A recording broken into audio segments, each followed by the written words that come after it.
Proyekto Helmo.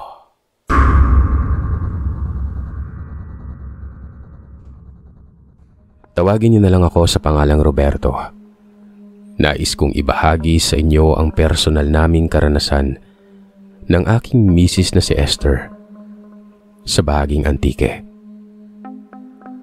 Taong 1995, ganap na akong binata ng mga panahong yon at nakipagsapalaran ako sa gawing Antique. At doon ko nakilala si Esther. Nagmula ako sa probinsya ng Quezon pero mas pinili kong umalis sa amin para makahanap ng magandang buhay. Sa awa naman ng Diyos ay nagkaroon ako ng maayos na trabaho. First love ko si Esther at dinala ko siya sa probinsya. Kasunod noon ay ipinakilala ko siya sa aking mga magulang. Hindi naman kami nakaligtas sa mga tsismosa kong kapitbahay. Pinagkatuwaan siya at napagkamalang aswang dahil nga umano maraming aswang sa isla ng Panay. Pero pinabulaanan ko yon. Ang pagkakaalam ko, tulad ng mga tao, ang mga aswang ay hindi nananatili sa isang lugar. Naghahanap din sila ng kanilang kapalaran sa ibang lugar kaya umaalis sila at kung saan saang bahagi ng Pilipinas naninirahan. Ipinaglaban ko ang aming pagmamahalan hanggang sa sumapit ang pamamanhikan namin at dumiretso na yun sa aming pagpapakasal. Nagsarili kami at nagpagawa ng bahay kung saan doon nabuo ang aming pagmamahalan. Nabuntis si Esther kaya kinakailangan ko na munang mag-resign sa trabaho at pinili ko na munang manatili sa aming bahay para mabantayan ko siya hanggang sa makapanganak siya. Mabuti na lang at nakapag-ipon kami ng perang ibinangko namin kaya naman talagang naghigpit kami ng sintron at pinaglaanan ng pagdadalang tao ng aking asawa. Isang araw, namamalengke kami at may napansin akong matandang babaeng seryosong nakatingin sa mabilog na tiyan ng misis ko. Matagos ang tingin nito. Kinilabutan ako kaya pagkatapos naming makapamili ng mga gulay, ay mabilis kaming umuwi nun. Naganap kami ng masasakyang tricycle at hindi ko na muling nilingon ang direksyon ng matandang babae. Pagka-uwi namin sa bahay at makapagluto ako ng tanghalian, naghanap ako ng goma. Nagsunog ako ng goma sa gawing likod bahay dahil nanigurado ako na walang kung anong nilalang na umaaligid sa aming bahay nun. Naniniwala ako sa mga aswang, Sir Seth. Napanatag ang loob ko pero nang masabi ko kay Esther ang tungkol sa mga palagay ko, ay hindi siya mapalagay. Lalo pat alam niyang pwede siyang puntiryahin ng aswang dahil sa buntis siya. Pinanatag ko naman ang loob niya at sinigurado na hindi siya malalapitan ng nilalang. Bago pa ako umalis sa probinsya ng Quezon, matagal na akong binigyan ng mga gamit na proteksyon at panlaban sa mga ganong nilalang ng aking lolong albularyo. Alam niyang maninirahan ako sa lugar ng Panay at marami din namang kwentong kababalagan doon, kagaya sa probinsya namin sa Quezon. Kaya naman naging handa ako sa anumang mangyari sa akin. Pagkatapos naming makapaghapunan ay naubos ang sinunog na goma. Hindi pa rin tahimik ang paligid. Nakarinig ako ng mga umaalulong na aso sa paligid, gayon din ang mga ibang uri ng ibon sa bawat sanga ng punong kahoy. Umagap kami sa pagtulog dahil medyo inaantok na si Esther. Tumabi ako sa kanya pero itinago ko ang itak sa ilalim ng kama. Hindi ako makatulog. Kising pa rin ang diwa ko. Hindi pa rin tumitigil ang pagkahol ng mga aso sa paligid at tila nagbabadya ang kakaibang kilabot na hindi ko maipaliwanag nun. Hindi man lang lumalalim ang tulog ko at maya't maya ay nagigising ako sa mga konting kaluskos sa paligid nun. Lumipas pa ang ilang minuto ay nakarinig ako ng kakaibang huni ng ibon. Parang ik-ik. At kasunod noon ay biglang pumagaspas ito sa may bubong ng bahay. Naalumpangatan si Esther at nakita niya akong nakatingin sa bubungan kaya tinanong niya ako kung ano ang nangyayari.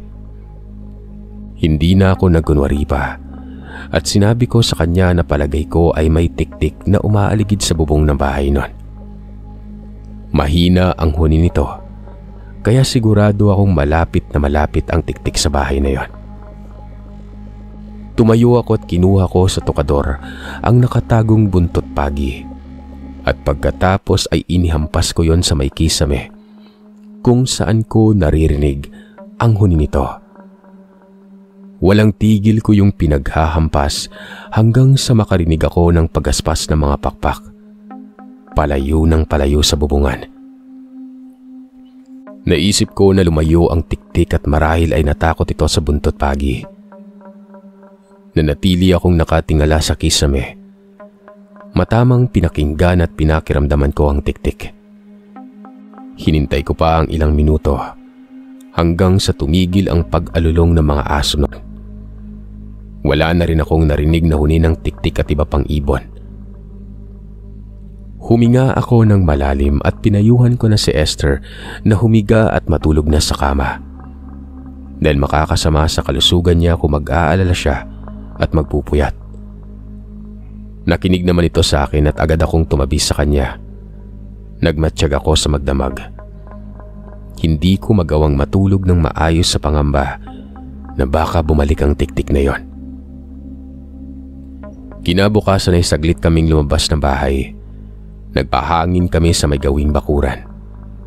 At sa hindi ko inaasahan ay nakita kong muli ang matandang babae sa hindi kalayuan.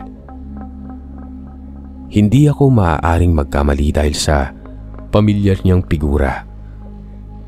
Siya ang matandang babae na nakita ko sa palengke. At tulad ng dati ay natagpuan ko siyang titig na titig sa namimintog na tiyan ng aking asawa. Pinagmasdan ko siyang mabuti. Bigla niya akong nahuling nakamasid sa kanya. Nakita ko na nabahala ang ekspresyon ng kanyang muka. Nagmadali siyang umiwas ng tingin pagkatapos ay tumalikod at naglakad palayo sa aming bahay. May hinala ako na hindi siya normal na matanda.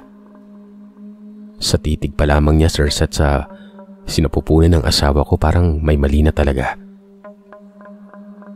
Dahil na rin siguro sa gusto ko maprotektahan ng aking mag-ina, ay naglagay ako ng proteksyon sa bahay.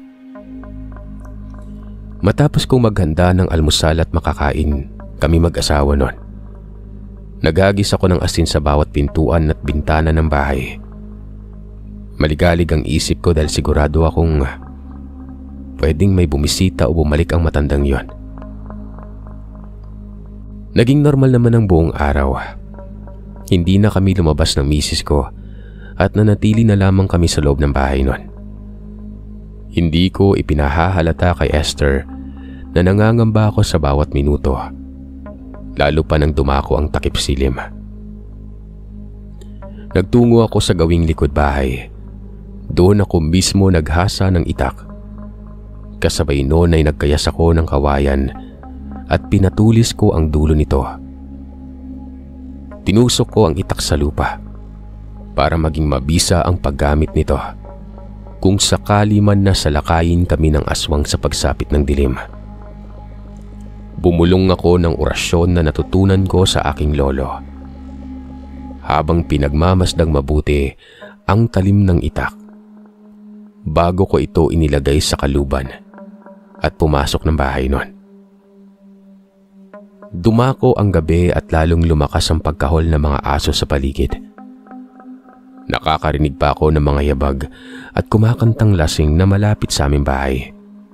Mukhang mga napadaan sila at pauwi na din sa kanilang tahanan. Binuksan na muna namin ang radyo. Nakinig kami ng mga awitin bilang pampalibang at pampatulog ni Esther. Kahit papano ay kumalma ang diwa ko habang nakikinig ng mga musikang yon. Makalipas ang ilang sandali, napansin ko na mahimbing nang natutulog ang asawa ko. Pinatay ko na muna ang radyo at binantayan ko si Esther. Kaso hindi ko na rin natagalan ng antok dahil sa puyat ako sa nagdaang gabi at mukhang hindi na makakayanan ng katawan ko na magpuyat na naman. Kaya mabilis akong napapikit nun. Hindi ko na malayan kung ilang oras na ako noong nakatulog pero nagising ako sa malalakas na sigaw ni Esther. Napabalikwas ako at nahulog sa kama. Pagbangon ko at pag-angat ng tingin ko, nakita ko si Esther na pabaling-baling sa kama. Nakangiwi habang nakahawak sa kanyang tiyan. Pero ang mas lalong nagpagimbal sa aking paningin ay ang nakalawit na dila na nakatapat mismo sa tiyan ni Esther. Tumingala ako sa kisame at napansin ko na may maliit na siwang sa bubong nun.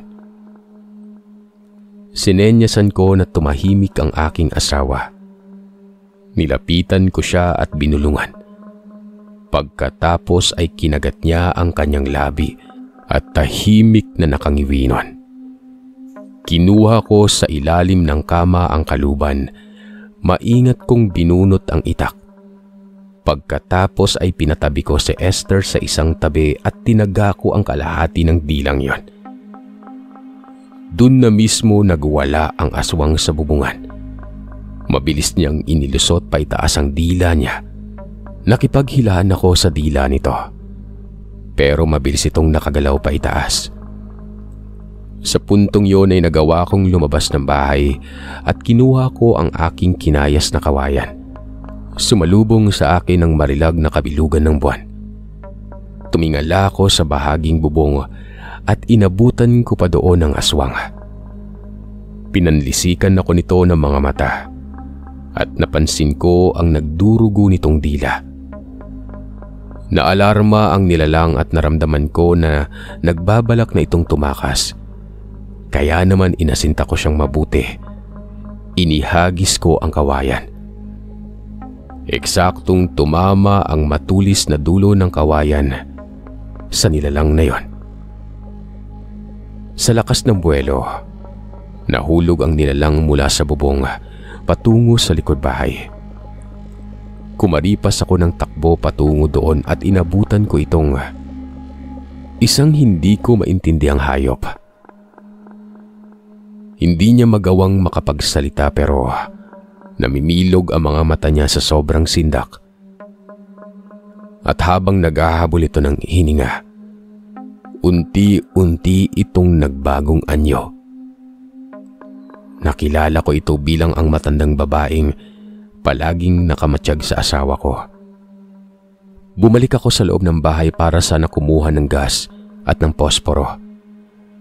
Pero pagkabalik ko doon sa likuran, laking gulat ko nang mawala ang nilalang na yon. Agad-agad akong bumalik kay Esther at nagmatsyag. Humupa na ang pananakit ng tiyan ng asawa ko. Ipinaliwanag ko sa kanya lahat ng nangyari. Hindi niya maiwasang magulat at matakot pero kinalaunan ay nakatulog na din kami ng mahimbing. Kinabukasan ay tinanghali kami ng gising. Nang lumabas kami ng bahay, nakita ko ang mga umpukan ng mga tsismosa naming kapitbahay noon. Napag-alaman ko na may narinig silang humuhuning tiktik sa bubungan ng bahay namin nung nagdaang araw. Natanong pa nila ako kung nakita ko daw ba ang tiktik. Kaya naman sinabi ko sa kanilang totoo. Halos hindi sila makapaniwala sa bilis ng pangyayari at kung paano ko napatay ang aswang. Pero hindi na mahalaga sa akin kung paniniwalaan pa nila ako o hindi. Basta ang importante ay ligtas na ang asawa ko, gayon din ang sanggol sa kanyang sinapupunan. Simula noon ay wala ng aswang na gumagambala sa amin at matiwasay namang naisilang ang aking anak. Lumabas siyang malusog at ligtas. Kaya naman nagpapasalamat ako sa Diyos na naisakatuparan ang panganganak ng aking asawa. Hindi nagtagal at nung medyo nakakalakad na ang aking anak, ay nagumpisa na ako maghanap ng panibagong trabaho. Nakatapos naman ako sa kolehiyo, kaya madali akong nakahanap ng maayos at permanenteng hanap buhay. Nung nasa 2 taon na ang edad ng aking anak ay bumisita naman sa amin ang bunsong kapatid ni Esther na si Henry. Nabanggit niya na na-miss niya ang pamangkin ko at balak niyang tulungan na muna si Esther sa mga gawaing bahay habang nagbabakasyon siya sa probinsya noon. Hinayaan ko na muna siyang manatili sa bahay para naman may makasama si Esther noon at may katuwang siya sa pag-aalaga ng aming anak. Humigit kumulang ilang linggo na noon ang nakakalipas ay napapansin ko na palaging umaalis ng bahay si Henry at halos ginagabi na siya bago makabalik sa bahay. Tinanong ko siya kung anong pinagkakaabalahan niya hanggang sa magtapat siya sa akin na meron naman siyang nililigawan sa may gawing gulod. Perlita ang kanyang pangalan. 2 linggo na niya itong nililigawan. Nagtataka lamang ako kung bakit sa dinami-dami ng mapupusuan niya ay isa pang babaeng napakalayo ng bahay. Kaya naman isang araw, nagpasama ito sa akin para magtungo sa bahay ni Perlita at formal niyang makilala ang mga magulang nito. Nagduda ako kaya naman nagdala ako ng botelya ng lana para makasigurado kung may mga aswang bang umaaligid sa daan namin. Hindi kasi biro yung daanan namin na yun, Sir Seth. Pinasamahan ko na muna si Esther sa aming kapitbahay na si Betty kasama ang anak nito habang nasa labas kami ng bahay noon. Lumakad kami ng bandang 3:00 pero hindi ko inaasahang aabot kami ng 6:00 bago kami nakarating doon sa may gulod. Mabilis noong gumabi. Mabuti na lang at may dala kaming flashlight. May nakasalubong kaming mag-uuling sa daan. Tinanong niya kami kung saan kami pupunta at tumugon naman si Henry na magtutungo kami sa gulod sa bahay ng kanyang nililigawan. Pinagmasdan kaming mabuti ng mag-uuling at mukhang nahulaan niya na hindi kami residente doon. Nung marinig ng mag-uuling ang pangalan ng babaeng nililigawan ni Henry, biglang nagbago ang ekspresyon ng kanyang mukha. Parang nabalot siya ng takot. Pinayuhan niya kaming bumalik na sa aming pinanggalingan kung ayaw umano naming mapahamak nun. Tinanong namin siya kung anong ibig niyang sabihin. Pero mabilis na kumaripas ng takbo palayo sa amin na para bang may kinatatakutan nun. Hindi na namin siya naabutan.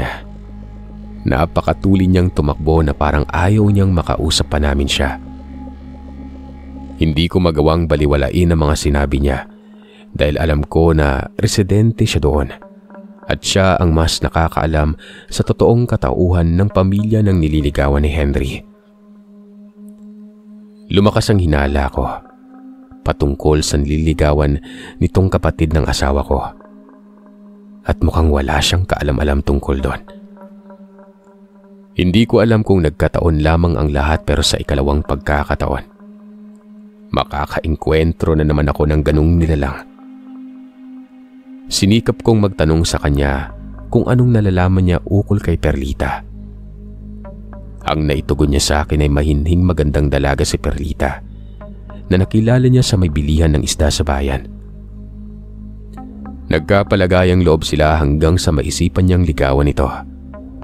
At base sa mga nalaman ko, ay tinanong ko siya kung yun lamang ang tanging alam niya buhat sa dalaga at kung hindi na siya nag-usisa pa tungkol sa pinanggalingan ng pamilya nito at kung anong ginagawa nito sa buhay. Doon na siya napaisip at natahimik sa isang tabi. Halatang wala nga siyang ibang alam kay Perlita. Kaya hinimok ko na muna siyang umuwi pabalik dahil medyo masama na ang kutob ko pero nagpumilit pa rin si Henry at hindi siya nagpaniwala sa mga sinabi ng lalaki mag-uuling. Nasabi niya sa akin na malayo-layo na ang narating namin kaya sayang naman kung hindi kami didiretso at mauuwi na lamang sa wala ang lahat ng pagtatyaga ng makarating sa bahay ng kanyang nililigawan. Dagdag pa niya na kung hindi kami tutuloy ay hindi namin malalaman kung may mali nga ba o ordinaryong tao lamang ang pamilya ni Perlita noon. Sa isang banda ay may punto siya pero kung mapatunayan man namin na aswang sila, siguradong magiging delikado ang buhay namin pero kung magkaganoon man, ay may baon naman kaming sandatang magagamit namin sa pakikipaglaban. Dumako kami sa gawing gulod at wala kaming makita mga kabayan doon, bukod sa natatanging kubo. Yun na marahil ang bahay ni Perlita. Lumingalinga kami sa paligid at napansin ko na mapuno sa paligid at maraming ibong nakadapo sa bawat sanga. Hindi ko lang lubos na maisip na walang ibang kapitbahay ang pamilya ni Perlita. Ayoko mang isipin pero napakaraming ebidensya ang naglilitawan na hindi ordinaryong tao ang mga nakatira doon. Sino ba namang normal na tao na maninirahan sa malayong lugar at walang mga kapitbahay? Puwera na lamang siguro kung kriminal o masamang tao na pinaghahanap ng batas. Naglakad kami papalapit sa kanilang bakuran. Sumandali kaming napahinto nang mapansin ang isang tumpok sa may tabi ng punong kahoy. May nakita kaming 3 taong nakatuwad.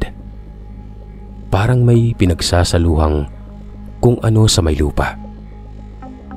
Literal na nasa lupa yon. Aksidente kong naitapat ang liwanag ng flashlight at nanlaki ang aking mga mata nang makita na laman loob ang kinakain ng 3 figura. Naramdaman ko na biglang kumulo ang lana sa aking bulsa. Nangilabot ako. Hindi normal ang mga taong naroroon. Napansin kami ng isa sa 3 figura na yon. Tumayo ito at nakita naming mabuti na napupuno ng sariwang dugo ang kanyang bibig. Magulo ang buhok niya at madungis ang buong katawan. Punong-puno ng mantsa ang kanyang kasuotan. Umangil ang babae at kasabay noon ay tumigil ang 2 pang figura. Tumayo sila para mas lalo kaming makitang mabuti. Naistorbo namin ang kanilang pagkain, kaya siguradong kami ang isusunod nilang kakainin noon. Nanlaki ang mga mata ni Henry at naibulalas niya ang pangalan ni Perlita nang makilala niya ang figura na yon. Sa mga sandaling yon ay nanigas ako mula sa aking kinatatayuan.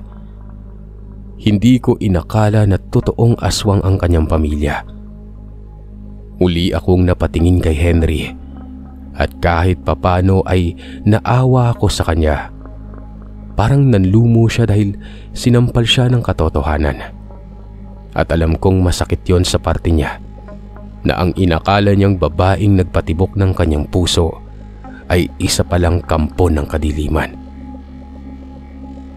Unti-unting lumabas ng bakuran ang mga magulang ni Perlita. Umangil siya ng pagkalakas-lakas hanggang sa bigla silang naglakad palapit sa amin. Kinuha ko ang botelya ng lana at isinaboy sa kanilang direksyon.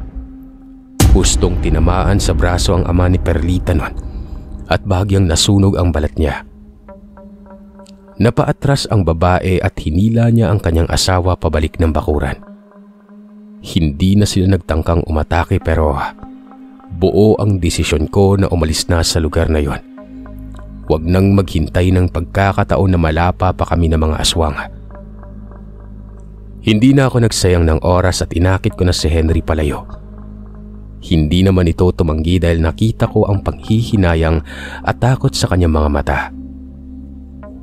Tumakbo kami ng mabilis at hindi kami tumigil hanggat hindi kami nakakalayo sa gulod. Nung tuluyan kaming nakalayo at nagpahinga kami sa may tabi ng punong kahoy, kinausap ko ng masinsinan si Henry. Sinabihan ko siya na wag nang masyadong dibdibin ang nangyari dahil mabuti na rin na maaga pa lamang ay nalaman na niya ang lihim ng kanyang nililigawan. Kesa naman magkasintahan na sila, isa ka pa lang niya malalamang aswang ang pamilya nito, di ba? Dagdag ko pa sa kanya na hindi pa katapusan ng mundo. Napakarami pang babaeng pwedeng magmahal sa kanya dahil bukod sa may itsura ito ay maginoo din siyang lalaki.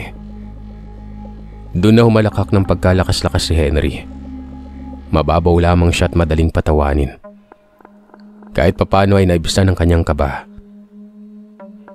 Hindi nagtagal at nang makapagpahinga kami ay nagpatuloy kami sa paglalakad. Eksaktong napadaan kami sa ilang kabahayan nang makasalubong na naman namin ang lalaking mag-uuling. Naitanong niya sa amin kung dumiretso pa kami sa may gulod.